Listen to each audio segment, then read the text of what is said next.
जय जय रघुवीर समर्थ, जय जय रघुवीर समर्थ, जय जय रघुवीर समर्थ. सदा सर्वदा योग तुझा घडावा, तुझे कारणी देह माझा पडावा. उपेक्षू नको गुणवंता अनंता, रघुनायका मागणे हेची आता. हनुमंतांची कुळवल्ली राम मंडपा वेला गेली, श्रीराम भक्तीने फळली. रामदास बोले या नामे, शुका सारिखे पूर्ण वैराग्य जाचे. वसिष्ठा परिज्ञान योगेश्वराचे, कवी वाल्मिका सारिखा मान्य ऐसा. नमस्कार माझा सद्गुरु रामदासा, जयाचा जगी जन्म नामार्थ झाला. जयाने सदा वास नामात केला, जयाच्या मुखी सर्वदा नाम कीर्ती. नमस्कार त्या ब्रह्मचैतन्य मूर्ती, नेत्राने गुरुराजमूर्ती आपुली. मी जे धवा पाहिली, तू विष्णू शिव तूच दैवत मला. तू तात तू माऊली, झाला भाव मनात या मग करू कोणास पाचारण. प्रल्हादा गुरुराजया नित तुम्हा, माझे असो वंदन. ऋषिकल्पम रामभक्तं गुरुयज्ञेश्वराभिधं, चतुर्वेदेश्वर प्राणं प्रणमामि पुनः पुनः. आदौ रामतपोवनादिगमनं हत्वा मृगं काञ्चनं, वैदेही हरणं जटायुमरणं सुग्रीव सम्भाषणं. वाली निर्दलनं समुद्रतरणं लङ्कापुरी दाहनं, पश्चाद् रावण कुंभकर्ण हननम् एतद्धि रामायणम्. आदिनारायणं विष्णुं ब्रह्मण्यं च वसिष्ठकम्, आदिनारायणं विष्णुं ब्रह्मण्यं च वसिष्ठकम्, आदिनारायणं विष्णुं ब्रह्मण्यं च वसिष्ठकम्. जय जय रघुवीर समर्थ. मागच्या भागामध्ये आपण जी सुरुवात केली आहे चिंतनाला, तर भाग वगैरे हा विषयच नाही आहे. या ठिकाणी भाग हा मागचा पुढचा असं काहीच नाही आहे. ते प्रेझेंट इज गिफ्ट. आता सध्या मिळतंय ते गिफ्ट आहे. जे मिळालं ते भरपूर मनामध्ये साठवून, हृदयामध्ये साठवून विसरलं तरी चालणार आहे. कारण दासबोधामध्ये सांगितलं की तुर्या अवस्थेत मिळालेलं ज्ञान सुद्धा ज्ञान नगण्य ठरतं आत्माभूतीच्या पुढे. त्यामुळे या सगळ्या मागच्या गोष्टींना आणि पुढच्या होणाऱ्या गोष्टींच्यावर आपण फार विश्वास ठेवण्याचं आणि अवलंबून राहण्याचं काही कारण नाही. आता सध्याच्या परिस्थितीत जो म्हणजे सगळ्या गोष्टीला साधं करून टाकलाय, जास्त विचार न करता मागे मिळालेल्या आनंदाचाच आनंद मिळवण्यापेक्षा आताचा आनंद मिळवणं सगळ्यात महत्त्वाचं आहे. आणि त्याचं टायटलच तसं आहे की महात्म्यांचा सहवास झाल्यानंतरचं दुःखबाधा होण्याचं काही कारण नाही. त्यामुळे तिने सांगितलं की हे जर महात्म्यांची जर सहवास झाला तर भूतकाळ आठवत नाही, भविष्याची चिंता वाटत नाही आणि वर्तमानामध्ये जीव आनंदात राहतो. मग ह्या आनंदाला पारावार नाही. कारण याचं एकच आहे, फक्त एक आणि एकच कारण आहे फक्त, की आपला महात्म्यांशी संग झाला, महात्म्यांचा आशीर्वाद झाला. त्याशिवाय आपण नाही तर या सगळ्या गोष्टींचा आपण स्वतः जरी विचार केला तरी कालचं सुख पाहण्याचा विचार आपण करतो, ते सुद्धा करायचं नाही आहे. काल सुख होतं तेव्हा आनंद मिळाला, तो फक्त आनंद लक्षात ठेवायचा. कशामुळे मिळाला तो विषय नाही. ज्ञानाचा प्रश्न या ठिकाणी येत नाही. आणि पुढे त्याची चिंता करण्याचं कारण वाटत नाही असं जर ज्ञान मिळालं आणि त्याची तर जरी पुन्हा भविष्याची चिंता वाटली तर ते ज्ञान मिळालं नाही. त्यामुळे या ठिकाणी जे काही मिळालं ज्ञान, त्या ज्ञानाचा उपयोग भूतकाळ विसरण्यासाठी आणि भविष्याची चिंता नसण्यासाठी जर केला तरच वर्तमानातला आनंद मिळू शकतो. जय जय रघुवीर समर्थ. आणि या सगळ्या गोष्टी बोलण्याच्या नाही, या सगळ्या गोष्टी वाचनाच्या नाही, या सगळ्या गोष्टी श्रवणाच्या नाही, फक्त या सगळ्या अनुभवाच्या गोष्टी आहेत.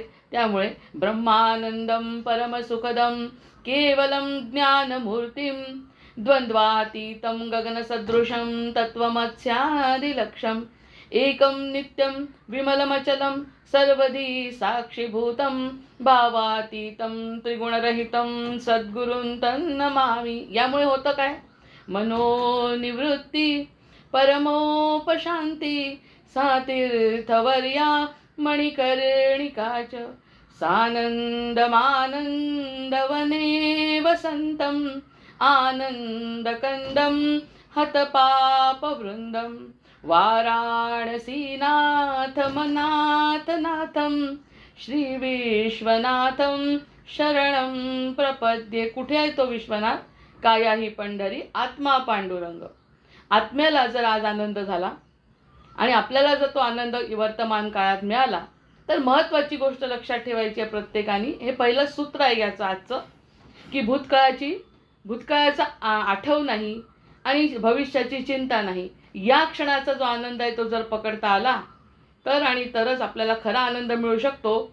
कारण पुन्हा ती गोष्ट घडत नाही आणि आहे त्या गोष्टीत जर आनंद मिळवता आला तरच आपल्याला दुःखबाधा होत नाही.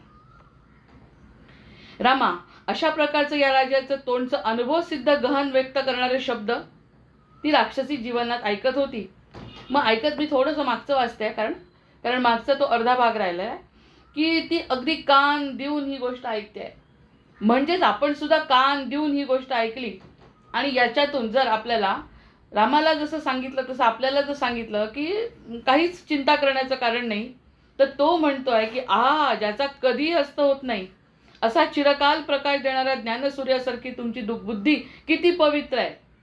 त्या बुद्धीचं वर्णन आतापर्यंत ही बुद्धी माईक बुद्धी आपलं सर्वसाधारण ज्ञान देणारी सुद्धा जर पवित्रच आहे. वाईट गोष्टी न बघता चांगल्या गोष्टींचं मागोवा घेणारी आपली बुद्धी खरं चांगलीच आहे. पण त्या ज्ञानाचं पेक्षाही हे जे ज्ञान आपल्याला दिलंय, जे तुम्ही प्रश्नांची उत्तरं देऊन मला शांत केलंय, माझ्या जीवाची तळमळ शांत झाली आहे. ज्याचा काही अस्त होत नाही. आता या ज्ञानाचा अस्त होत नाही, सत्यापर्यंत पोचली आहे ती. आणि सत्यापर्यंत पोचल्यामुळे असत्य काय तिच्या समोर नाहीच आहे. आता असत्य काहीच नाही. जे ज्या रूपामध्ये तिच्या समोर येत आहे ते सगळं सत्य स्वरूप आहे. ह्याचं कारणच आहे, मुख्य कारणच हे आहे की तिने ब्रह्मदेवाची आराधना केली आहे आणि ब्रह्मदेव सत्याच्यापासून निर्मिती आहे. आणि जरी तो मनाच्या संकल्पाने झालेला असला, याची मनाच्या संकल्पाने जरी त्यांनी ब्रह्मांड निर्माण केलं, तरी त्यांनी तपश्चर्या केली आहे. विष्णूंच्या उदरातून आल्यानंतर, नाभिकमलातून आल्यानंतर स्वतः तपश्चर्या केली. मूळ असं सत्व शोधून काढलं.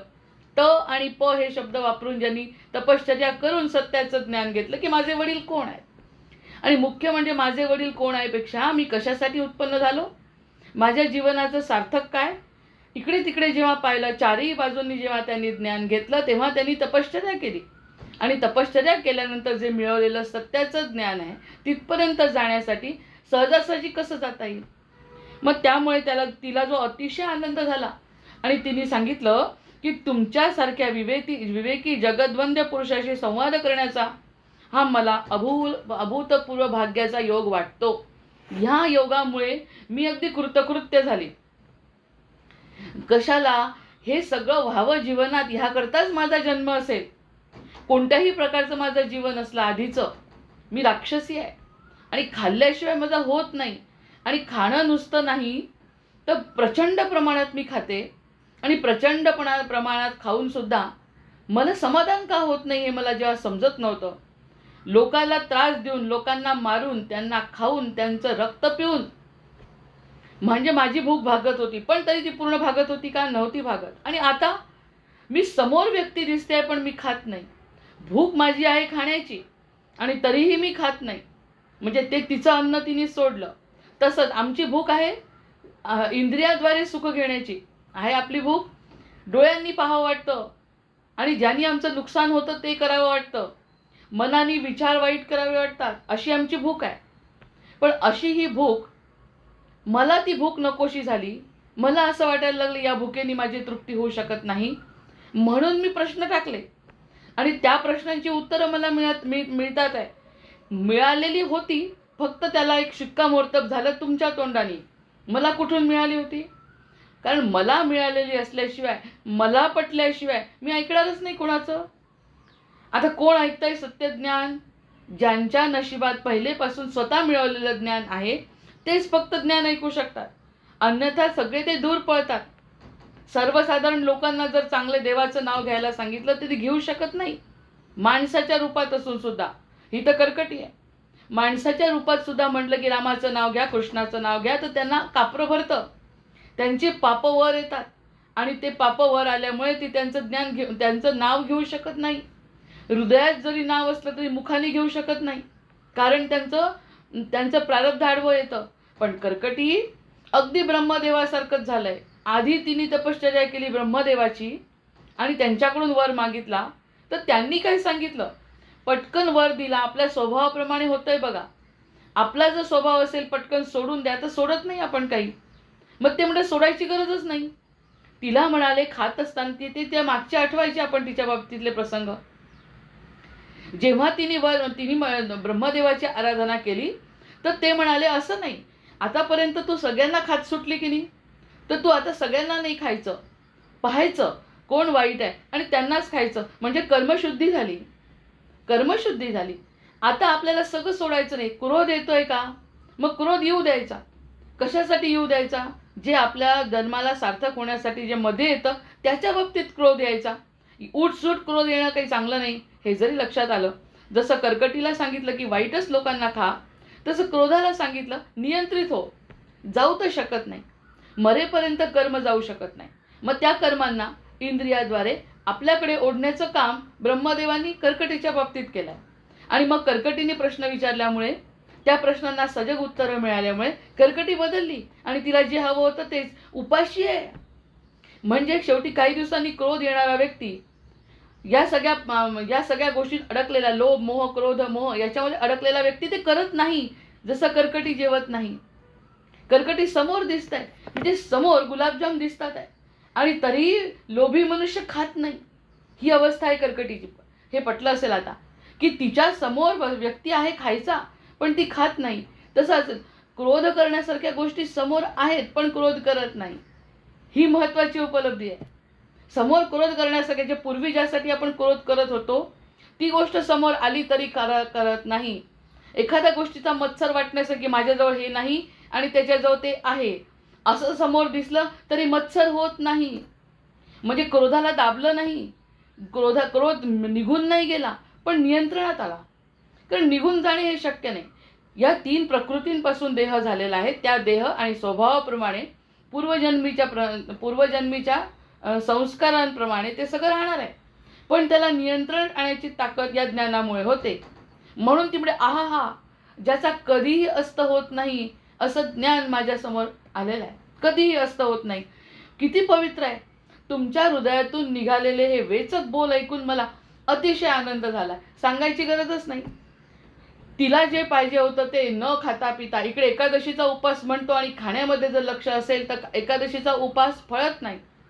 ही खाणारी असून समोर 3 मस्त समोर राजकुमार दिसत असून सुद्धा खायचं नाही तर नाहीच. वरून त्यांनी दिलेल्या ज्ञानाने मी खुश झाले म्हणे. म्हणजे स्वतःच्या मनावर पूर्ण नियंत्रण आणि सत्याची ओढ इतकी जास्त आहे की त्यांच्या मुखातून पडलेला जो प्रत्येक शब्द मी अनुभव घेते आणि त्याचा मला अतिशय आनंद झाला आहे. तुमच्यासारख्या विवेकी जगद्वंद्य पुरुषाशी संवाद करण्याचा हा जो योग आहे त्याला अभूतपूर्व योग असं म्हणावं लागेल.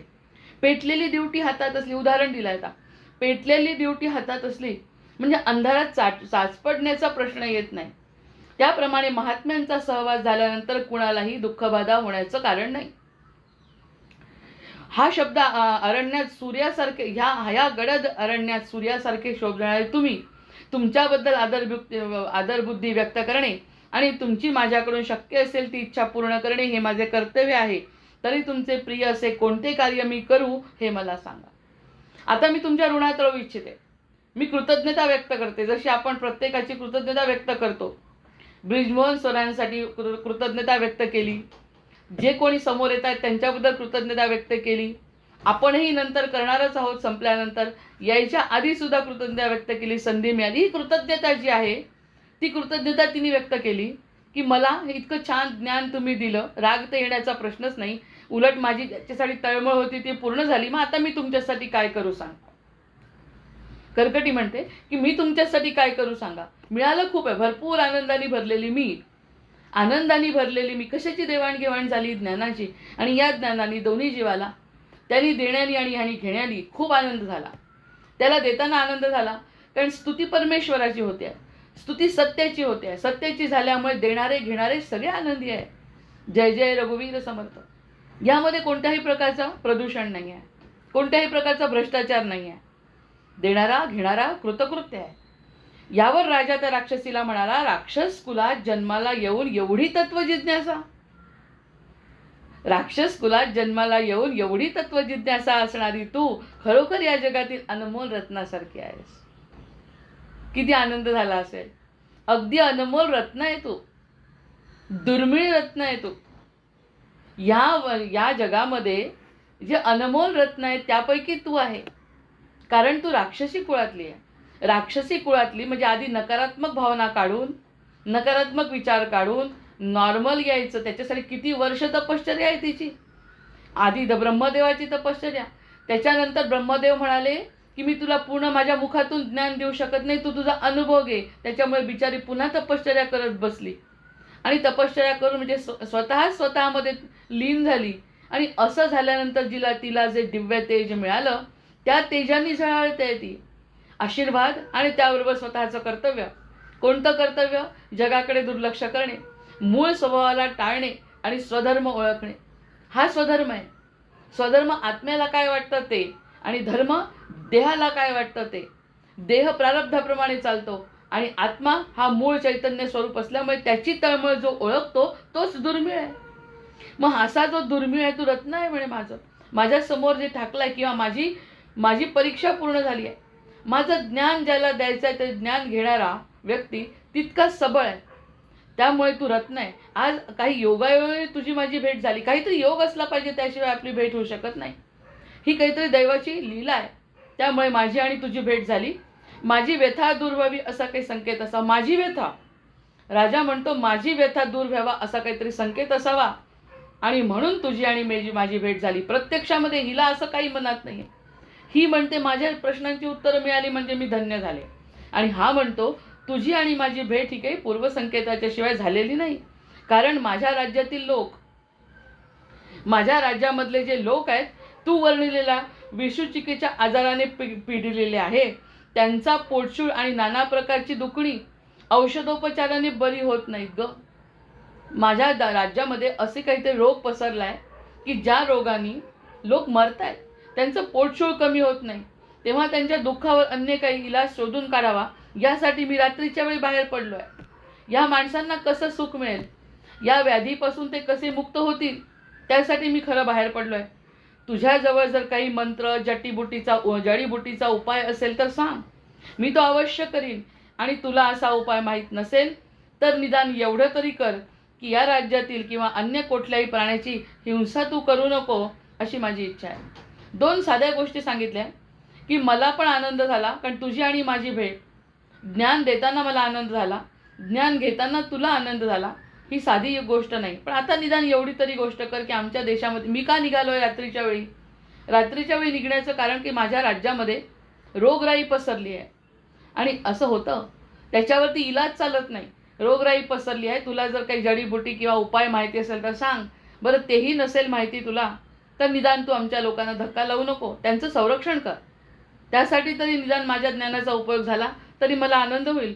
कर्कटीने इतका आनंद झाला. ही जेव्हा तिने गोष्ट सांगितली, ही विनंती जेव्हा कर्कटीने ऐकली, तिला आनंद झाला आणि आनंदाने मान्य केली. पण प्राण्यांना मारून खाण्यानेच हिची उपजीविका होते ना. माझं मूळ काय आहे राजा? मला खाल्ल्याशिवाय उपजीविका होत नाही रे. तरी मग यापुढे पोट भरण्यासाठी काय करील मी, काय करू, असा विचार राजाच्या मनात आला. तो राजाच्या मनात आलं की हिचं खाण्यासाठी जीवन आहे. हिला म्हणतो आपण असे उपाय सांग की ज्यामुळे माझे लोक सुखी होतील. असं कसं होईल असा विचार राजाच्या मनात. त्याबरोबर कर्कटीने त्याची ही शंका जाणली. मनातल्या मनात जाणलं की याच्या मनात काय येत असेल. कारण समोर उभी कर्कटी खाणारी आणि वाईट प्रवृत्तीची मुळात आहेच. ती कसं काय यावरती आपल्याला सोल्युशन सांगेल असं जे राजाच्या मनातले विचार आहे त्यावरती कर्कटीने ओळखलं. आणि ती काय म्हणाली, राजा पूर्वी ज्यावेळी मी हिमालय पर्वतावर समाधी लावून बसले होते ना, त्यावेळी माझ्या सर्व प्रकृती धर्मांचा म्हणजे तहान भूक इत्यादीचा निरोध झाला होता. त्यामुळे आताही मी निश्चल तहान भूक रहित होऊन आयुष्य असेल तितके दिवस बसेल. इथून पुढे जात नाही. माझ्या शरीराला सवय झाली. काहीही न खाता पिता मी राहू शकते. कारण की हिमालय पर्वतावर जेव्हा मी उभी ती बघितलं असेल कोणीही मला घाबरत नव्हतं. कावळे काय आणि चिमणी काय आणि पशुपक्षी काय माझ्या जवळून जात होते. त्यांना माहिती होतं की आपल्याला काही यापासून चिंता नाही. म्हणजे व्हायब्रेशन्स असे होते माझे की मी काही खाणार नाही कोणाला. त्यामुळे सगळे पशुपक्षी माझ्यापासून जवळून जात होते, जे आधी माणसंसुद्धा दूर पळायची. त्यामुळे मला या सगळ्या गोष्टीची सवय आहे. मी न खाता पिता उपाशी राहू. आपण सुद्धा राहत नाही. एक दिवस उपवास करायचा आहे वर्ष महिन्यातून, तर आपण राहत नाही. आणि ही खाणारी व्यक्ती, त्या खाण्यावर तिचा उदरनिर्वाह भगवंतानीच ठरवलेला आहे. राक्षसीचा उदरनिर्वाह कशावर? तर या खाण्यावर. पण ते खाणं मला नको आहे म्हणे. म्हणजे स्वधर्म पालन करते आहे धर्माच्या पालनाच्या नावाखाली. मी तसं आयुष्य काढीन म्हणे. जितके दिवस माझं आयुष्य आहे तितके दिवस मी न खाता पिता बसेन. या क्षुद्र शरीरातच आत्म्याच्या अमृत स्वरूपाची धारण करून राहील. अमृत स्वरूप मला मिळालेलं आहे, त्या अमृताची आराधना करेन. मनातल्या मनात त्या अमृताची आठवण करत, कोणतं अमृत माझ्याजवळ आहे आणि कोणतं विष माझ्यासमोर आहे त्याची सतत जाणीव ठेवीन. कुणालाही त्रास देणार नाही. परोपकार हा माझा धर्म राहील आणि मी माझ्या आत्मानंदामध्ये तल्लीन राहीन. आणि मृत्यूकाळी स्वइच्छेने देहत्याग करेन. जेव्हा मृत्यूची वेळ येईल तेव्हा स्वइच्छेने मी देहत्याग करेन. मी कोणालाही काही म्हणणार नाही. का माझा मृत्यू झाला? मला खायला मिळालं नाही राजाच्या राज्यात? नाही, मी स्वतः मागितलं नाही. त्यांनी तर मला म्हटलं होतं की त्यातले वाईट लोक तू खा, पण मी खाणार नाही. मी प्रायोपवेशनाला बसते आणि स्वतःच्या मनाने कुणाचीही जबरदस्ती नाही. तू मला इतकं ज्ञान दिलंय की माझ्या जीवनाची तृप्तता झाली. आता मी कुणालाही त्रास देणार नाही. मला सवय झाली आहे न खाता राहण्याची. आणि समोर जरी लोक आले तरी मी त्यांना धक्कासुद्धा लावणार नाही, इजासुद्धा करणार नाही. हा माझा मनोनिग्रह लक्षात घेण्यासारखा आहे. तिचा जो मनोनिग्रह आहे तो लक्षात घेण्यासारखा आहे. निदान एकादशीच्या दिवशी तरी हा निग्रह टिकला तरी खूप आहे. आता उद्याच एकादशी आहे, त्या दिवशी तरी हा मनोनिग्रह आपल्याला करता आला तरी कर्कटीचे उपकार म्हणावे लागतील, आशीर्वाद म्हणावे लागतील. मग मी कुणाचाही आजपासून कुणाचाही प्राण्याचा घात मी करणार नाही असे म्हणून आपली आरंभापासूनची हकीकत तिने राजाला सांगितली आणि स्वतःच निर्माण केलेल्या रोगांचा प्रतिकार करण्यासाठी ब्रह्मदेवाने सांगितलेला मंत्र राजाला देण्याची तयारी दाखवली. आता मीच निर्माण केला होता, जो मागच्या एपिसोडमध्ये त्याचं जर वर्णन पाहिलं ना तर पुन्हा वेळ जाईल. छोटे छोटे सुया टोचतील असं छोटं रूप घेतलं आहे, आतमध्ये गेली आहे शरीराच्या, आणि छोटं रूप घेऊन आतमध्ये घेऊन त्या माणसाला फोडून टाकलं आहे. छोट्या रूपाने समजत नाही कोणत्या रूपाने आली आतमध्ये, कधी अन्नातून, कधी पाण्यातून, कधी रंध्रातून, अशी छोटे छोटे रूप घेऊन ती आतमध्ये घुसते. कारण तो रोग आहे.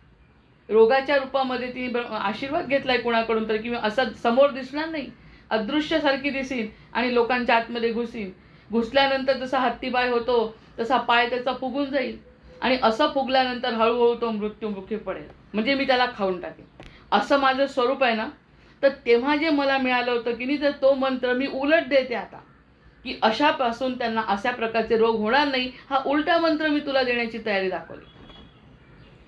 म्हणजे जे मी निर्माण करत होती, खाऊन टाकत होती, ते नाही निर्माण झालं पाहिजे तुमच्या राज्यामध्ये, त्यासाठी मी प्रयत्न, म्हणजे प्रॉपर बसला. ज्याला आपण you hit the nails bulls I म्हणतो तसं, की बाण अगदी वर्मी लागला. देवानी व्यवस्था कशी केली राजाची? कुणाच्या समोर आणून उभं केलं की जे रोगाने पीडित आहे, जे रोग करणारी जी व्यक्ती आहे तिच्याच समोर आणून उभं केलं आणि तिच्याकडून वचन घेतलं की मी तुझ्या जीवाला त्रास देणार नाही आणि अशा प्रकारचे रोग होणार नाही याची काळजी घे. कारण रोग करणारी व्यक्तीच ती आहे. त्या रोगानेच ती ग्रासायची आणि तीच खाऊन टाकायची. तिच्याच समोर येऊन उभं राहिले. एखादा समजा एखादा दरोडेखोर आहे आणि दरोडेखोराच्या समोर राजा जाऊन उभा राहिला आणि त्याला सांगितलं की तू आमच्या प्रजेला त्रास देऊ नको. हे अशा गोष्टी आपण ऐकलेल्या आहे. त्रास देऊ नको. आणि त्यांनी सांगितलं मी तुला आजपासून वचन देतो की तुझ्या प्रजेमधल्या कोणाचंही मी अन्नधान्य हात लावणार नाही. झालं, संपला मुद्दा. जो त्रास देत होता तिथेच तर आला राजा. जी त्रास देत होती तिच्याच तर जवळ राजा आलाय. आणि हे काय स्वतःहून आला नाही, तो तर फिरत फिरत आला जंगलातून. म्हणून ते म्हणतात दैवी लीला आहे. ही दैवी लीला आहे. किंवा आपल्या राज्याची पत्रिका बदलली आहे.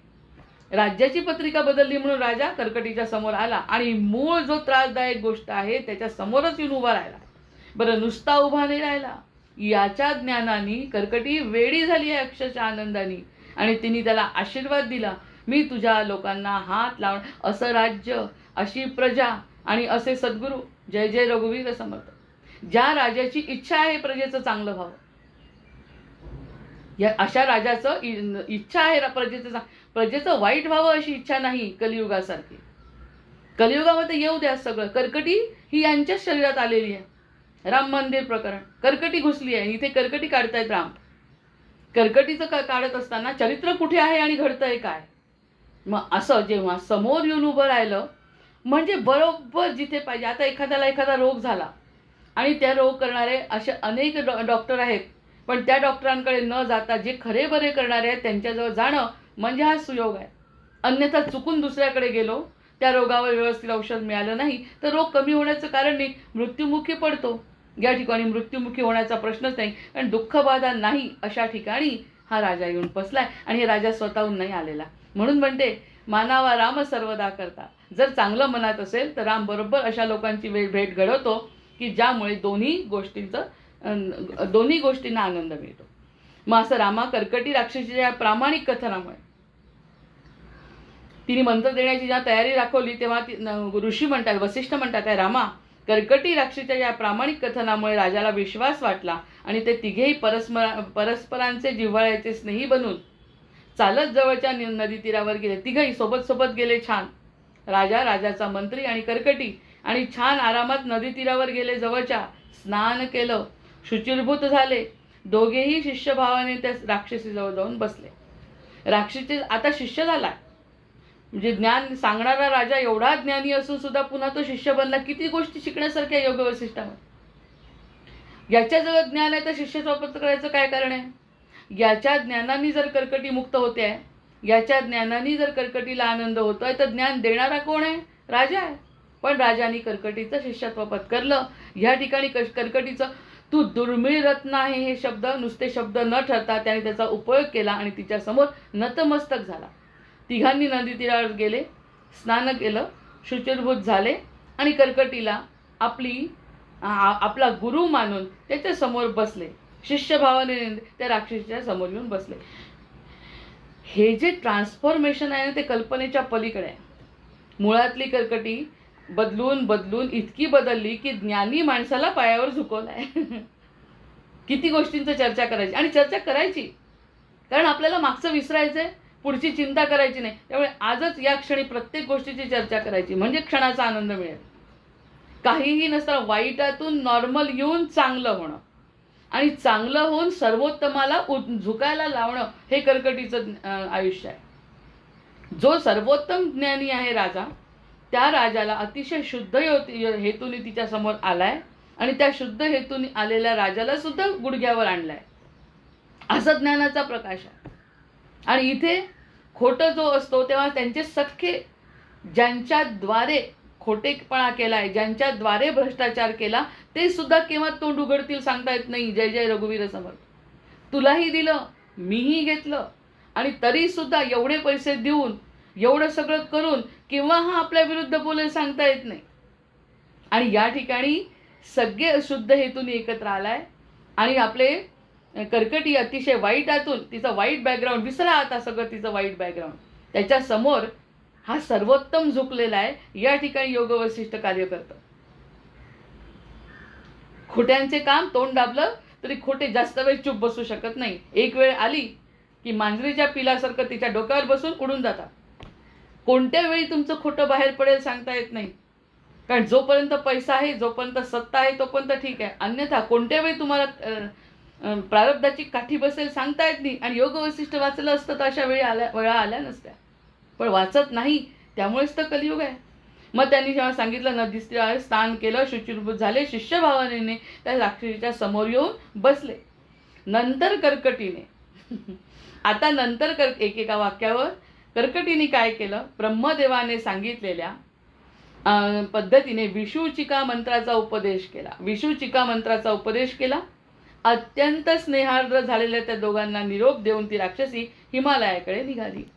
तेव्हा राजा तिला म्हणाला, बघा अतिशय सुंदर असा मंत्र, ज्या मंत्राने ती आतमध्ये घुसत होते, आतमध्ये घुसून त्याचे शरीर विदीर्ण करत होती त्या माणसाचं. म्हणजे आपले बॅक्टेरिया, फंगस जे असतात ते आतमध्ये जातात, ते कसे आपल्या शरीराला त्रास देतात, कसे किडे पडतात, कसे सुजतात आणि कसं आपला हात पाय करतात आणि शेवटी माणूस तोंडातून फेस येऊन मरून जातो. हे जे तंत्र उलट आहे ते सरळ करून विषुचिका नावाचा मंत्र दिला की ज्यामुळे या मंत्राच्या साह्याने तुझ्या प्रजेला हा रोग होणार नाही, कारण तो रोगच मुळात निघून गेलाय आता. तो रोगच हिमालयाकडे निघून गेला. जय जय रघुवीर समर्थ. रोगात सगट हिमालयामध्ये पर्वत आणि अतिशय शुद्ध अंतःकरणाने निघून गेली आहे. अतिशय शुद्ध अंतःकरणाने हाच अतिशय प्रभावी असा मंत्र देऊन आणि आपली कर्कटी हिमालयाकडे चालली. विचार करा किती वाईट वाटतंय. हिमालयाकडे निघून जाते, सगळं काही याला भरभरून दिलंय, स्वतःही भरभरून घेतलाय. इतकी भरली आहे, इतकी आनंदाने भरली आहे, तृप्त अंतःकरणाने निघून जाते आणि ह्या तृप्त अंतःकरणाने तिच्याकडे बघतोय. बापरे, काय अवाढव्य लीला आहे भगवंताची. मी कल्पना सुद्धा केली नाही की माझं ज्ञान अशा कर्कटीला द्यावं लागेल आणि ते देऊन मला असा प्रकारचा आशीर्वाद मिळेल. हे त्यांनी सुद्धा कल्पना केली नव्हती. इथे भगवंत दिसतात. सत्य यदा यदा ही धर्मस्य ग्लानिर्भवती भारत.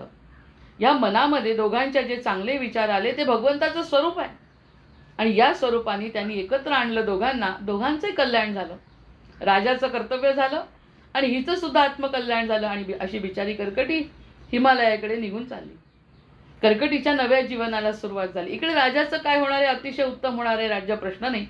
पण आता कर्कटीच्या बाकी नवीन जीवनाला सुरुवात झाली. कसं असेल तिचं नवीन जीवन आता, म्हणजे आपल्यामधल्या वाईट संकल्पना गेल्यानंतर आपलं जीवन कसं असेल. समस्या संपलेल्या नाहीत, समस्या संपत नाही. ज्ञान झालं तरी समस्या संपतील असं नाही, कारण समस्या प्रारब्धाने येतात आणि ज्ञान हे आपल्या स्वकर्तृत्वाने आणि कृपेने येतं. त्याच्यामुळे दोन भिन्न भाग आहे. हे द्वैत लक्षातच ठेवलं पाहिजे. हे द्वैत जर लक्षात ठेवलं नाही तर मी एवढी पूजा करते, मी एवढं ज्ञान आहे, मी एवढे भगवंताची आराधना करते, भगवंत आणि मी एक आहोत, तरी सुद्धा मला त्रास कसा, हे जे प्रश्न पुन्हा मनामध्ये राहतात. इतका आनंद झाला तो क्षणाचा होता का, क्षणभरच आनंद मिळाला का, आज जर आनंद मिळाला आणि उद्यापासून मला जर दुःख झालं, पण त्या प्रश्नाचा अर्थ काय राहिला मग, की महात्म्यांचा सहवास झाल्यानंतर दुःखबाधा होण्याचं कारण नाही असं जे ते म्हटलं आणि उद्या पुन्हा निघून गेली ती कर्कटी आणि मला पुन्हा दुःख झालं, तर त्या ज्ञानाचा उपयोग काय. ते सत्यज्ञान नाही. मग तिचं पुढचं जीवन पण बघावं लागेल. जसं महाभारत झालं, महाभारतानंतर महाभारत सगळेजण बघतात, कृष्णाची भगवद्गीता सगळ्यांनी ऐकतो आपण आणि त्यावरती विश्वास आहे. पण प्रत्यक्षामध्ये महाभारत संपल्यानंतर पांडवांचं आयुष्य, महाभारत संपल्यानंतर कृष्णाचा अंत, या सगळ्या गोष्टी अतिशय महत्त्वाच्या आहेत.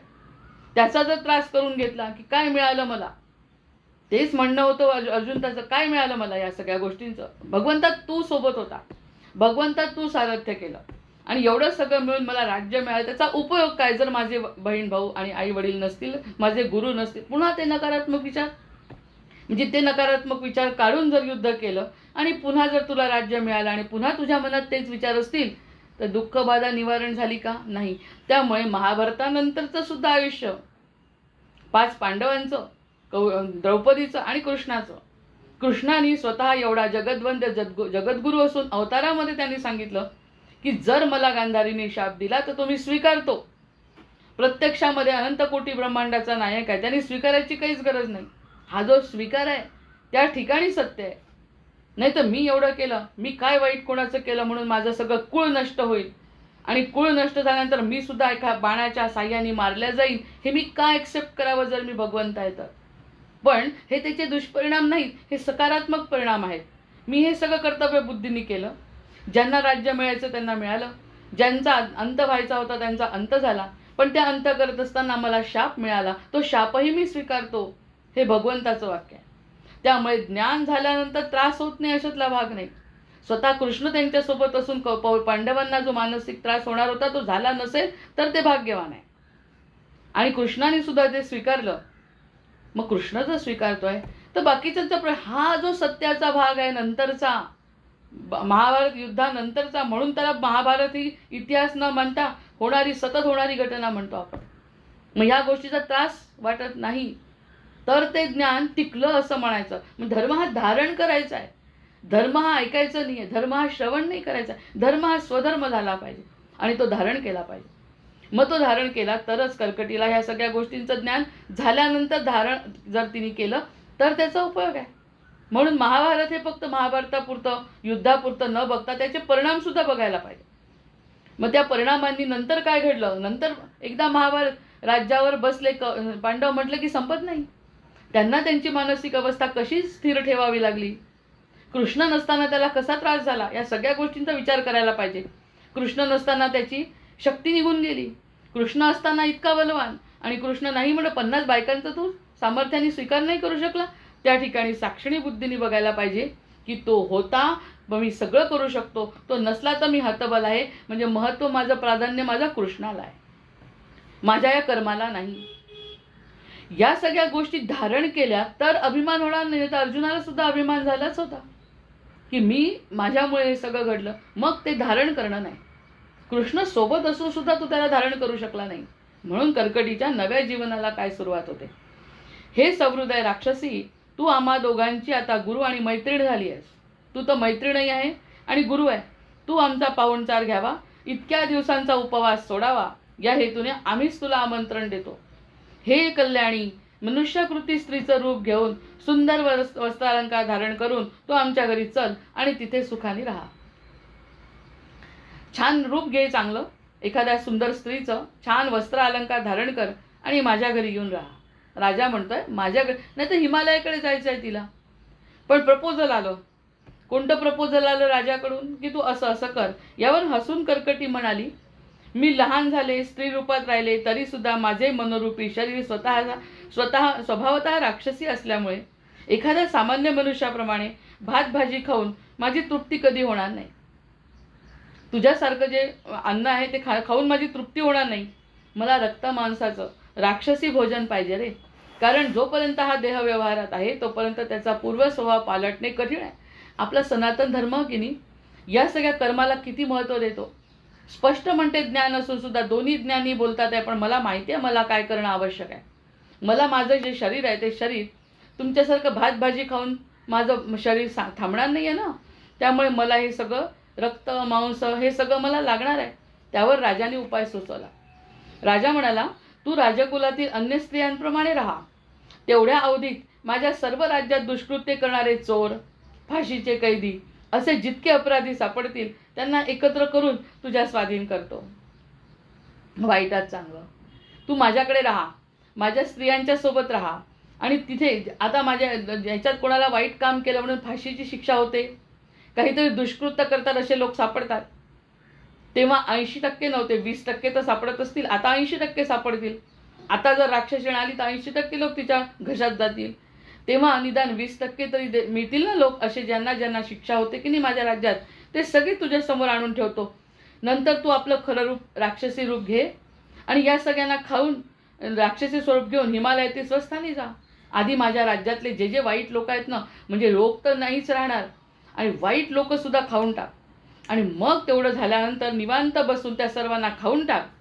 काही काळ विश्रांती घे, पूर्वीप्रमाणे समाधी लावून बस. हे सगळं मी सर्वसाक्षीपणे तुला सांगतो, कारण मी तुला बघितलं आहे तू कशी आहे.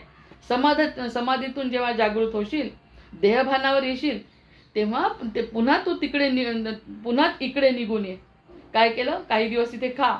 खाल्ल्यानंतर तुझा मूळ स्वभाव आहे, जे तुला खायला द्यायचं तेच देतो. कारण माझ्या राज्यात जे वाईट आहे ते सगळं तुझ्यासाठी काढून ठेवतो. राक्षसी आली की तिने ते खायचं. खाल्ल्यानंतर हिमालयात निघून जायचं. तिथे तू योगात बस, तुझी समाधी लाव. किती वर्ष लागते समाधी तेवढी लाव. नंतर पुन्हा माझ्या राज्यात ये, पुन्हा मी माझे लोक जमा करून ठेवतो, तेवढे खा आणि पुन्हा जा. म्हणजे माझीही साफसफाई तूच कर. ठरलं पुन्हा वध करण्यास योग्य असे प्राणी तुझ्या ताब्यात देईन. अशा वध्यजनांना खाणे हे शास्त्रदृष्ट्या हिंसक नाही आहे. अशांना जे आम्ही फाशी देतो ते तुला खायला देतो. तुझंही काम झालं, माझंही काम झालं. अशा पद्धतीने आमचं राज्य स्वच्छ ठेवण्याची जबाबदारी तुझी. कारण धर्माची अदुज्ञा असलेली हिंसा ही दये इतकी श्रेष्ठ आहे. धर्मासाठी केलेली हिंसा ही दये इतकी श्रेष्ठ आहे. राक्षसी तू ये, तू आल्यानंतर तुझं स्वागत आहे. त्यानंतर तुला माझ्या राज्यातलं जे जे वाईट आहे ते तुला मी स्वतः काढून देतो. आणि सगळं वाईट वाईट तुला दिलं म्हणजे तुझी भूक भागेल. आणि भूक भागली थोडीशी, जाऊन तपश्चर्या कर हिमालयावर, तिथे समाधी लाव. मग तुला पुन्हा भूक लागेल, पुन्हा ये आणि पुन्हा हे खा. म्हणजे वाईटाचा उपयोग करून घेतोय राजा. रामा, राजाची ही प्रेमाची विनंती कर्कटीने मान्य केली. खरं तर तिला सगळंच सोडायचं होतं. या क्षणी मला देहत्याग करायचा आहे, कारण मला समजलं आहे, आता ज्ञान सगळं समजलं आहे. पण कर्तव्य संपलेलं नसेल ना. हे समर्थांच्या बाबतीत एक गोष्ट घडली होती काल. किती वेळा ती येते, ती इजा बिजा तिजा. समर्थांना जेव्हा कफाची व्याधी झाली तर समर्थ म्हणाले की मला आता अजून माझी वेळ आली नाही, मरणाची वेळ आलेली नाही, देहत्यागाची वेळ आली नाही, पण कफ मला त्रास देतोय, मला उठता येत नाही, बसता येत नाही, रामनाम घेता येत नाही आणि लोकांना शिकवण देता येत नाही. हनुमंता, एवढा तू बलवान आहे तर तुझं बल थोडंसं मला का देत नाही? तुझं बल दे काही दिवसासाठी, मोठा भाऊ म्हणून थोडंसं, आणि त्या दृष्टीने माझी काया ठीक करतो, रामकार्य करतो आणि येतो. मला काही राहायचं नाही आहे, पण माझं कार्य राहिलं आहे असं रामांचीच मला आज्ञा आहे की तुझं अजून कार्य संपलं नाही, देहत्यागाची वेळ झाली नाही, मी आडवा झालो आहे, आडवा होऊन मला जगायचं नाही, मला उभं कर. आणि मग ते कफाचं स्तोत्र म्हटलं, ज्यामुळे कफाची व्याधा बरी होते असं स्तोत्र हनुमंताची कृपा होण्यासाठी म्हटलं आणि हनुमंतांनी त्याला ती कृपा केली आणि त्यांना उभं केलं आहे आणि मग पुढे पुन्हा रामकार्य झालेलं आहे. मग मला माहिती आहे माझं कार्य, जर तिचं कार्य संपलं नाही तर मरू कसे देतील तिला? नाहीतर ती हिमालयात जाऊन आत्ताही देहत्याग करायला तयार आहे. पटला का मुद्दा हा? जेव्हा तिला ज्ञान झालं, राजा तिला आवडतो आणि त्यानंतर त्या राज्याला खाण्याचं वगैरे नंतरचं प्रपोजल आहे, पण मला आता तृप्तता आहे, मला जाऊ दे ना हिमालयाकडे. मी पण देह प्रारब्धाप्रमाणे ह्या लोकांचं जे प्रारब्ध आहे वाईट संपवण्याचं, हिनी संपवण्याचं, त्यांना मुक्ती मिळणार आहे कर्कटीमुळे, ते खाल्ल्या गेल्याशिवाय तिचं आयुष्य संपलेलं नाही, तिचं कार्य संपलेलं नाही. ती मनाने आता योगरूप झालेली असल्यामुळे ती खाईल तरी सगळा योग होणार आहे. त्यामुळे तिचं कार्य जीवनातलं, म्हणजे आपलं देहकार्य संपलं असेल तर आपलं मरण येत नाही. मरणाची इच्छा असली तरी मरता येत नाही. तिला पण इच्छा आहे आता देहत्यागाची, पण करता येत नाही, कारण कर्तव्यपूर्ती व्हायची आहे. हे जे हजारो लोक तिच्या पोटात जाणार आहे त्यांची मुक्ती कर्कटीमुळे आहे. त्यामुळे कर्कटीला थांबणं आवश्यक आहे. वाईटात चांगलं बघा, वाईटात चांगलं घडत आहे, मान्य केली आणि मग राजाची प्रेमाची विनंती मान्य केली.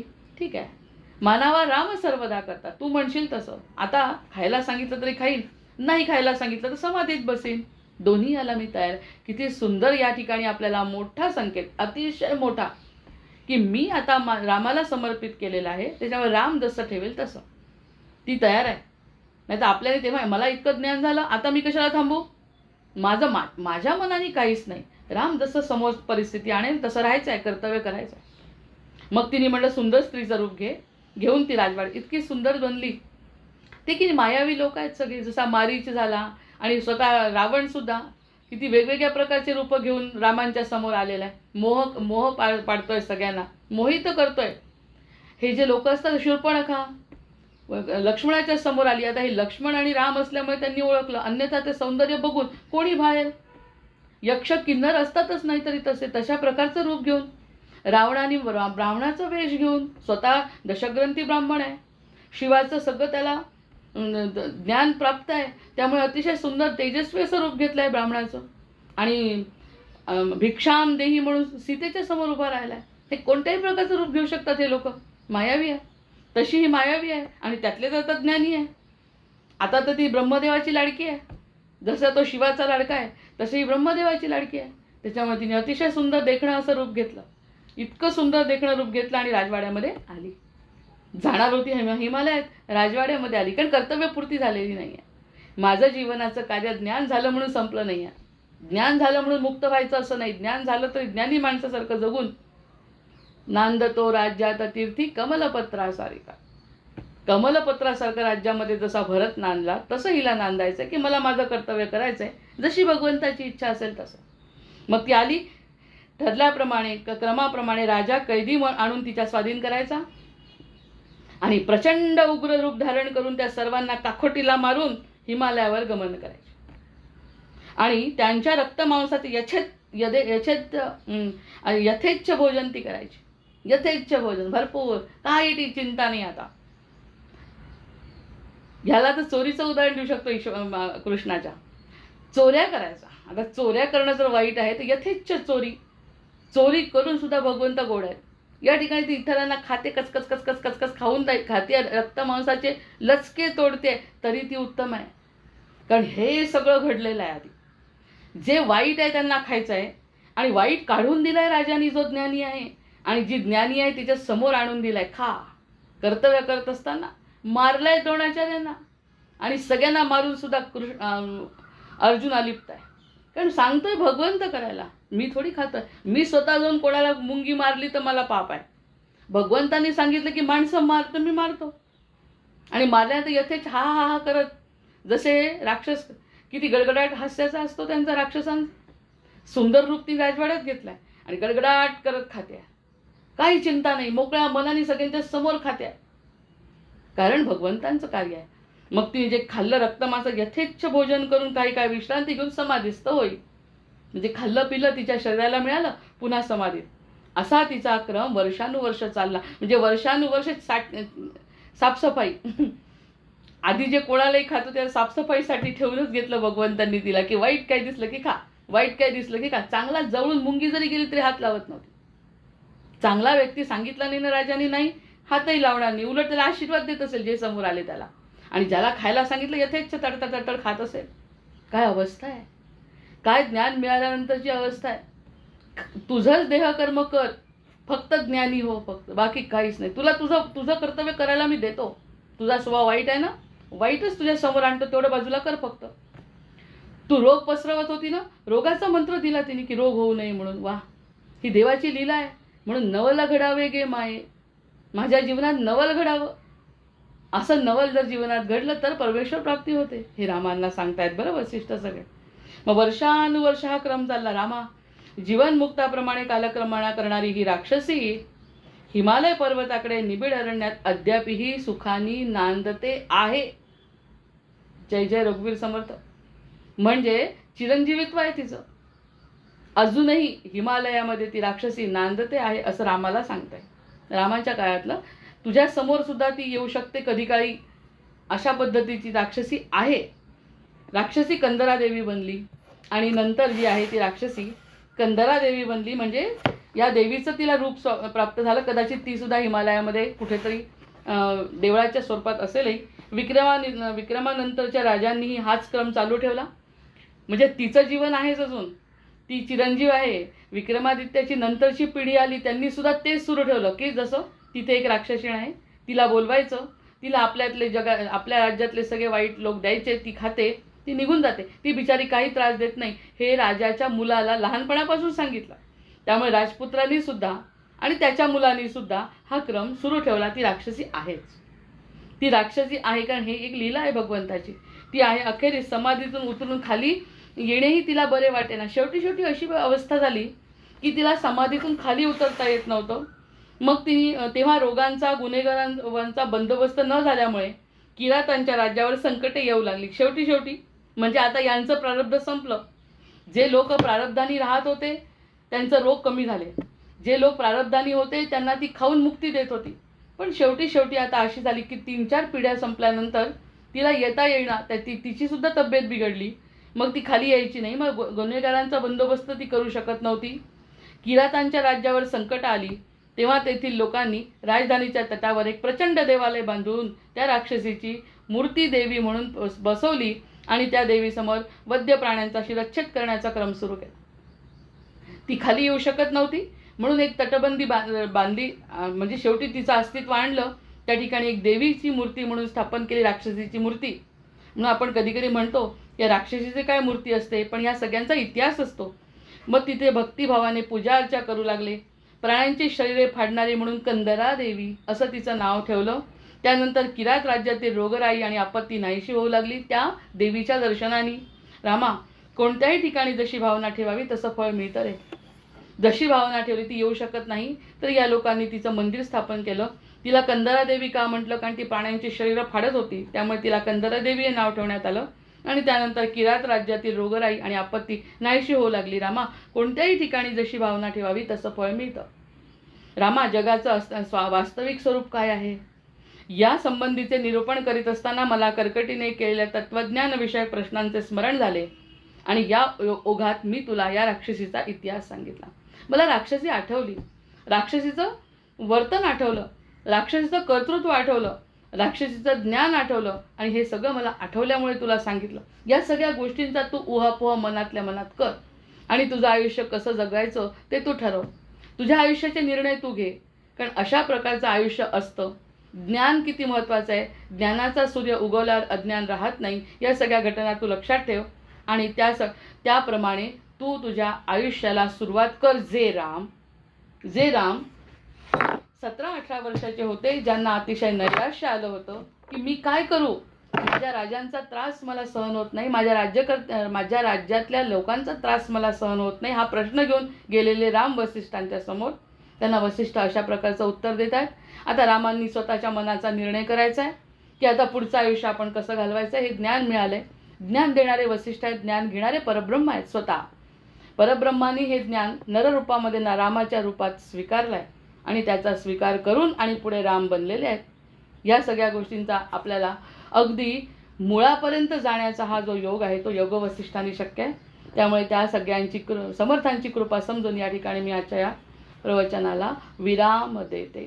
भर्जनं भवबीजानां अर्जनं संपदां तर्जनं यमदूतानां राम रामेति गर्जनम् आवाहनं न जानामि तवार्चन पूजां चैव न जानामि क्षम्यतां परमेश्वर क्षम्यतां परमेश्वर. जय जय रघुवीर सम